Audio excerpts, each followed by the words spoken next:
السلام علیکم ورحمۃ اللہ وبرکاتہ۔ الحمد للہ رب العالمین والصلاة والسلام علی رسولہ الکریم وعلی آلہ واصحابہ اجمعین ومن تبعہم بإحسان الی یوم الدین، اما بعد فاعوذ باللہ من الشیطان الرجیم، بسم اللہ الرحمن الرحیم۔ ومن احسن قولا ممن دعا الى اللہ وعمل صالحا وقال اننی من المسلمین۔ معزز علماء کرام، مہمانان گرامی قدر، سامعین اور اسلامی ماؤں اور بہنوں، خطاب کے لیے مجھے جو موضوع دیا گیا ہے وہ آپ نے ابھی ناظم اجلاس سے سماعت فرمایا۔ موضوع ہے صحابہ کرام رضی اللہ عنہم اجمعین کا اسلوب دعوت۔ موضوع کو سمجھنے سے پہلے موضوع کے دو اہم حصے دعوت اور اسلوب دعوت کو سمجھنا نہایت ہی ضروری ہے۔ دعوت اصل میں یہ انبیاء علیہم السلام کا مشن ہے، جسے تمام انبیاء علیہم السلام نے انجام دیا، اور ہر دور میں مصلحین نے انجام دیا۔ دعوت کا کام لوگوں کو اللہ رب العالمین کی طرف بلانے کے لیے، لوگوں کو ضلالت سے ہدایت کی طرف، ظلمتوں سے نور کی طرف، اندھیروں سے روشنی کی طرف بلانے کے لیے کیا جاتا ہے۔ جہاں تک اسلوب دعوت کا معاملہ ہے تو دعوت کا وہ طریقہ جو اللہ رب العالمین نے قرآن مقدس کے اندر بیان کیا ہے اور نبی کائنات صلی اللہ علیہ وسلم نے اپنی احادیث مبارکہ کے اندر ذکر کیا ہے، اس کو اختیار کرنا، صحابہ کے منہج کو سمجھتے ہوئے، صحابہ کی فہم پر رہتے ہوئے اس اسلوب کو دعوت کے میدان میں اختیار کرنا، یہ اصل میں اسلوب دعوت کہا جاتا ہے، دعوت کا طریقہ کہا جاتا ہے۔ اللہ رب العالمین نے دعوت کے کام کو عظیم کام کہا ہے۔ دعوت دینے والے دنیا کے اندر بلند ترین لوگوں میں شمار ہوتے ہیں۔ اللہ سبحانہ و تعالی فرماتا ہے وَمَنْ أَحْسَنُ قَوْلًا مِّمَّنْ دَعَا إِلَى اللَّهِ وَعَمِلَ صَالِحًا وَقَالَ إِنَّنِي مِنَ الْمُسْلِمِينَ۔ اس سے اچھی بات اور کس کی ہو سکتی ہے جو اللہ رب العالمین کی طرف دعوت دے اور نیک عمل کرے اور کہے کہ میں مسلمانوں میں سے ہوں۔ دعوت کا کام ایسا کام ہے جو صرف نبوی کام نہیں ہے بلکہ نبی کی امت کا بھی یہ کام ہے۔ قرآن کے اندر اللہ رب العالمین نے نبی صلی اللہ علیہ وسلم سے کہا، آپ اعلان کر دیجئے قُلْ هَذِهِ سَبِيلِي أَدْعُو إِلَى اللَّهِ عَلَى بَصِيرَةٍ أَنَا وَمَنِ اتَّبَعَنِي۔ آپ کہہ دیجئے کہ یہی میرا راستہ ہے کہ میں اللہ رب العالمین کی طرف بلاتا ہوں بصیرت پر رہتے ہوئے، بصیرت کے مطابق، علم کے مطابق۔ وَمَنِ اتَّبَعَنِي، اور وہ لوگ بھی بلاتے ہیں جو میرے پیروکار ہیں۔ اس سے معلوم ہوا کہ دعوت کا کام صرف نبی کا نہیں بلکہ نبی کی امت کا بھی کام ہے، اور اس کام کو صحابہ کرام نے بخوبی سمجھا۔ صحابہ کرام کی زندگی کے اندر دعوت کی اہمیت اور اس کا مقام و مرتبہ اس انداز میں تھا کہ انہوں نے زندگی کے شب و روز میں دعوت کا کوئی موقع جانے نہیں دیا۔ جب بھی دعوت کا معاملہ آیا کوئی موقع آیا صحابہ کرام نے دعوت پیش کیا، اور حقیقت یہ ہے کہ اس کا ذکر اللہ رب العالمین نے قرآن کریم کے اندر کیا ہے۔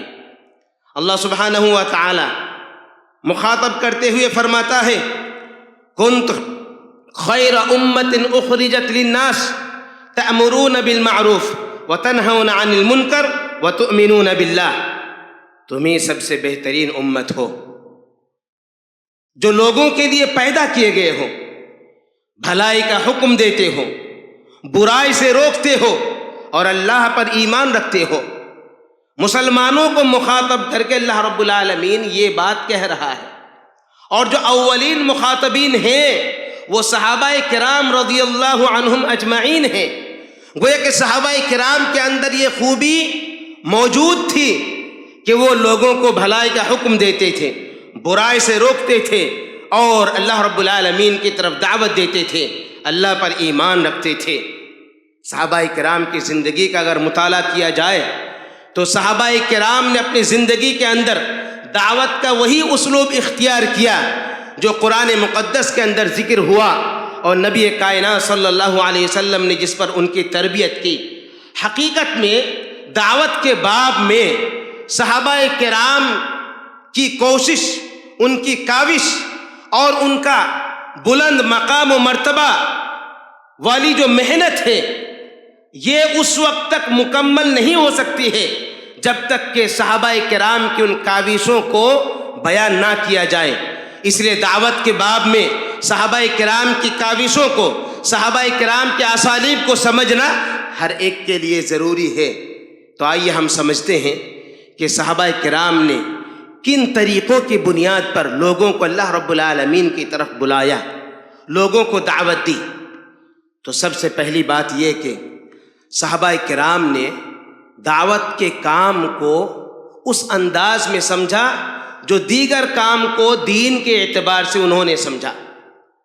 جس طرح سے وہ نماز پڑھنے کو ضروری سمجھا، جس طرح سے زکوٰۃ دینے کو ضروری سمجھا، جس طرح سے حج کرنے کو ضروری سمجھا، ایسے ہی روزمرہ کی زندگی کے اندر دعوت کے کام کو انہوں نے ضروری سمجھا۔ یہی وجہ ہے کہ آپ دیکھیں کہ صحابہ کرام کے ادوار میں اسلام کی اشاعت دنیا کے چپے چپے میں ہو گئی، مختلف ممالک کے اندر اسلام پھیل گیا۔ وجہ کیا تھی؟ یہی صحابہ کرام کے روز مرہ کی محنتیں تھیں، ان کی کاوشیں تھیں کہ جن کی بنیاد پر صحابہ کرام نے رات دن ایک کر کے لوگوں تک اللہ کے دین کو، اللہ کے پیغام کو پہنچایا۔ انفرادی طور پر ہو، اجتماعی طور پر ہو، یا پھر رؤساء سے مل کر کے ہو، یا عام جنتا سے مل کر کے ہو، انہوں نے دعوت پیش کی اور دنیا کے کونے کونے تک اللہ رب العالمین کے پیغام کو پہنچا دیا۔ انفرادی طور پر انہوں نے دعوت کا کام کیا۔ جب مکہ کے اندر مسلمانوں کی تعداد نہایت ہی کم تھی، اس وقت دیکھیں کہ صحابہ کرام نے کیا اسلوب اختیار کیا تھا۔ یہ نہیں کہ صرف نبی صلی اللہ علیہ وسلم کی یہ ذمہ داری سمجھی گئی، بلکہ نبی صلی اللہ علیہ وسلم کے ہاتھوں اسلام لانے کے بعد صحابہ کرام نے اس کو اپنی ذمہ داری سمجھی، اور انفرادی طور پر لوگوں کے پاس جا جا کر کے اللہ رب العالمین کی دعوت کو پہنچایا۔ اور ان میں سب سے پہلا نام ابو بکر رضی اللہ تعالی عنہ کا آتا ہے۔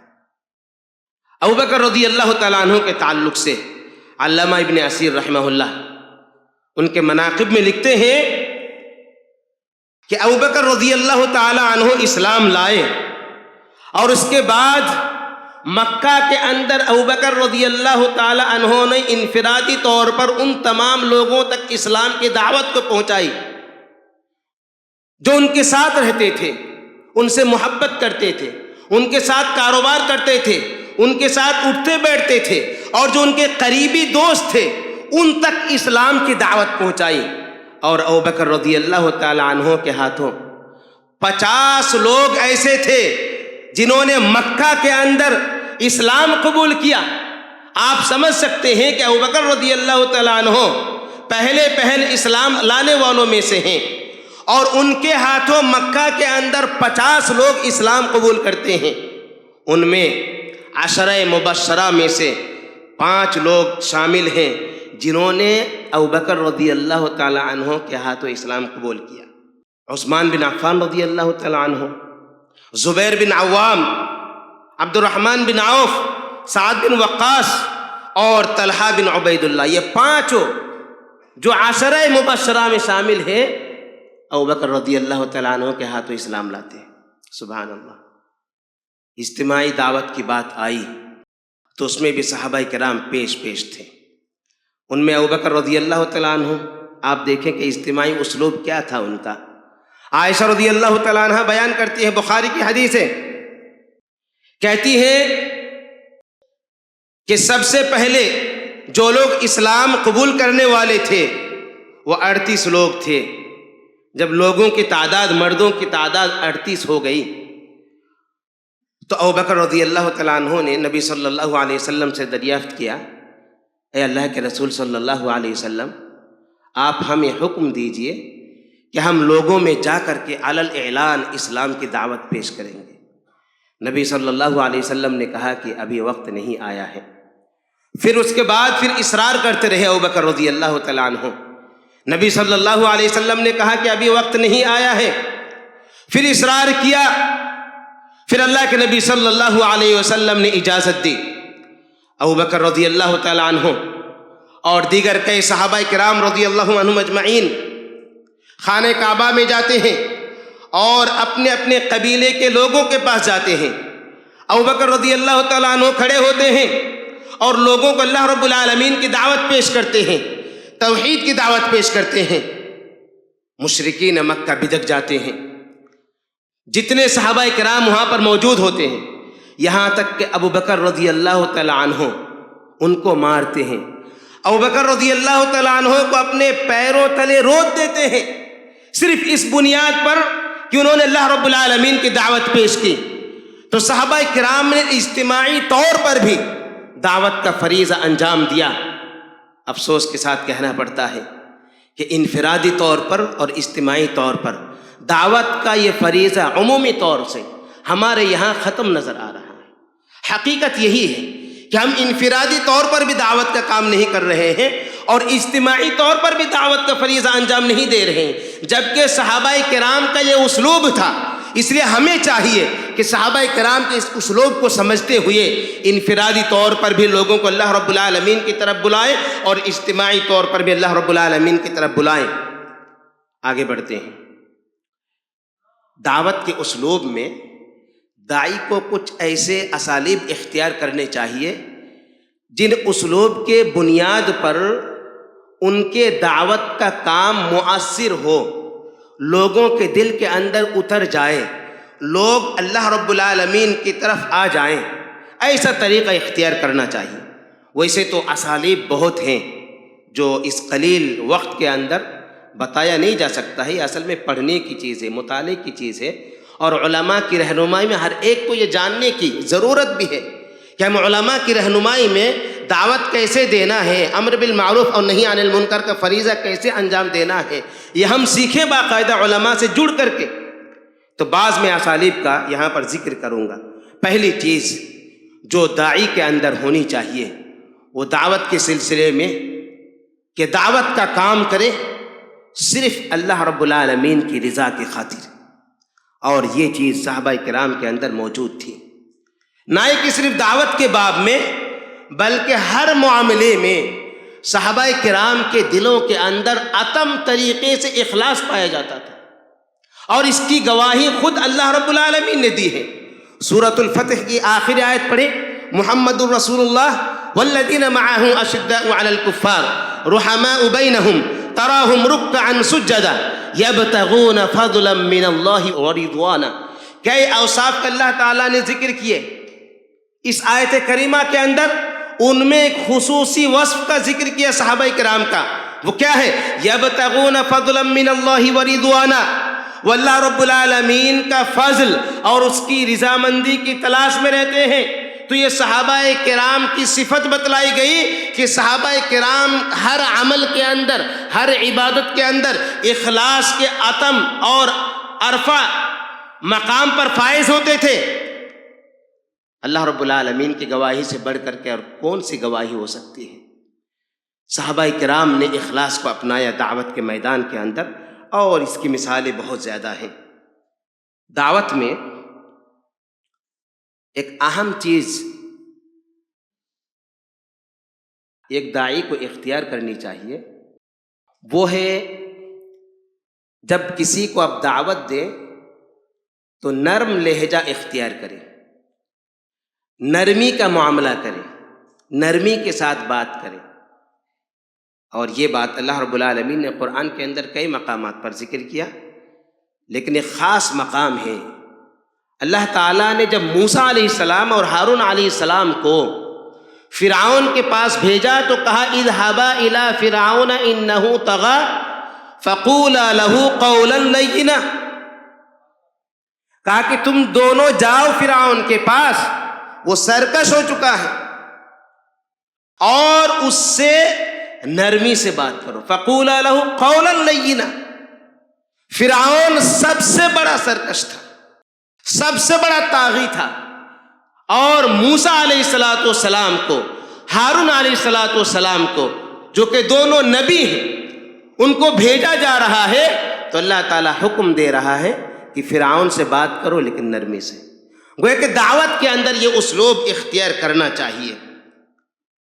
طفیل بن عمرو الدوسی رضی اللہ تعالیٰ عنہ جب اسلام کے اندر داخل ہوتے ہیں تو نبی صلی اللہ علیہ وسلم نے انہیں کہا کہ جاؤ اپنی قوم میں اور لوگوں کو اللہ رب العالمین کی طرف بلاؤ۔ یہ اپنی قوم میں جاتے ہیں، لیکن قوم ان کی بات نہیں مانتے ہیں۔ نبی صلی اللہ علیہ وسلم کے دربار میں آتے ہیں، شکایت کرتے ہیں کہ میری بات نہیں مانتے ہیں۔ تو اللہ کے نبی صلی اللہ علیہ وسلم نے دوس قبیلے کے لیے دعا کی، اللہم اہد دوسا، یا اللہ دوس قبیلے کو تو ہدایت دے۔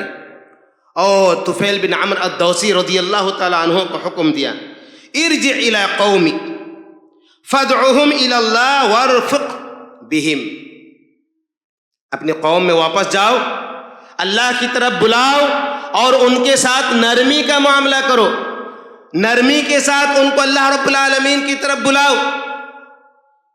طفیل بن عمرو الدوسی رضی اللہ تعالیٰ عنہ نبی صلی اللہ علیہ وسلم کے اس فرمان پر عمل کرتے ہیں۔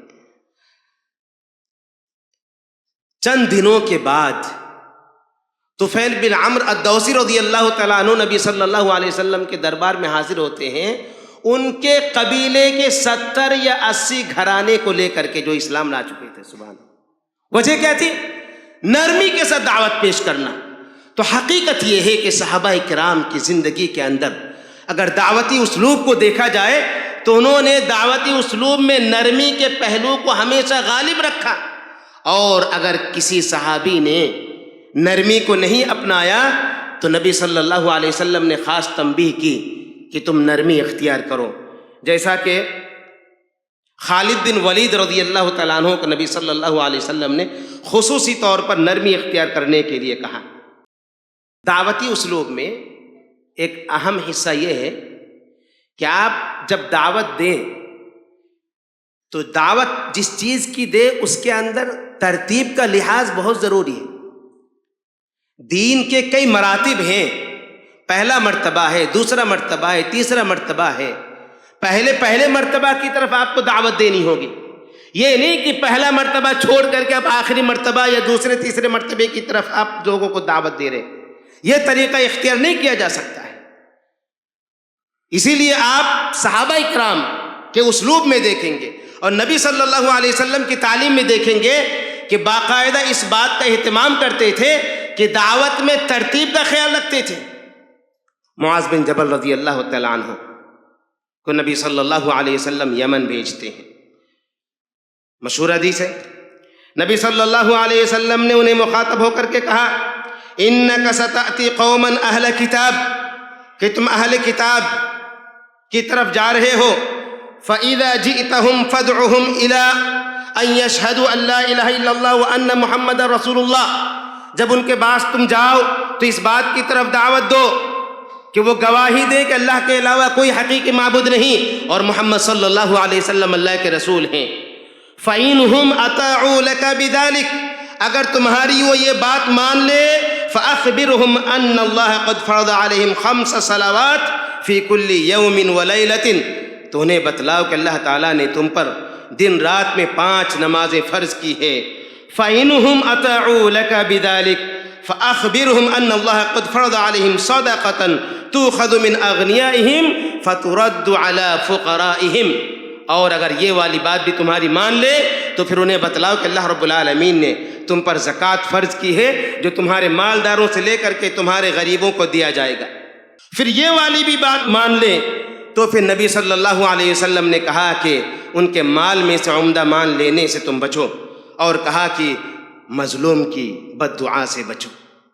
نبی صلی اللہ علیہ وسلم نے دعوت کا طریقہ سمجھایا۔ سب سے پہلے جس چیز کی طرف دعوت دینے کے لیے کہا وہ کون سی چیز تھی؟ توحید تھی۔ اور حقیقت میں ہر نبی نے اپنی قوم کو جس چیز کی طرف سب سے پہلے دعوت دی وہ یہی توحید ہی تھی، اور باقاعدہ نبیوں کی بعثت کا مقصد اللہ رب العالمین نے قرآن کے اندر یہی ذکر کیا، وَلَقَدْ بَعَثْنَا فِي كُلِّ أُمَّةٍ رَسُولًا أَنِ اعْبُدُوا اللَّهَ وَاجْتَنِبُوا الطَّاغُوتَ، اور ہم نے ہر امت میں رسول بھیجا یہ دعوت اور یہ پیغام دے کر کے کہ لوگ ایک اللہ رب العالمین کی عبادت کریں گے اور طاغوت کی عبادت سے بچیں گے۔ یہاں پر مسئلہ یہ ہے کہ لوگ دعوت کے میدان کے شہسوار بنتے ہیں اور اپنے آپ کو بڑے داعی گردانتے ہیں اور کہتے ہیں کہ ہماری جماعت والے دعوت کے بڑے کام کرتے ہیں، لیکن ان کو یہ اسالیب صحابہ کرام کے نبی کے نہیں پتہ ہے۔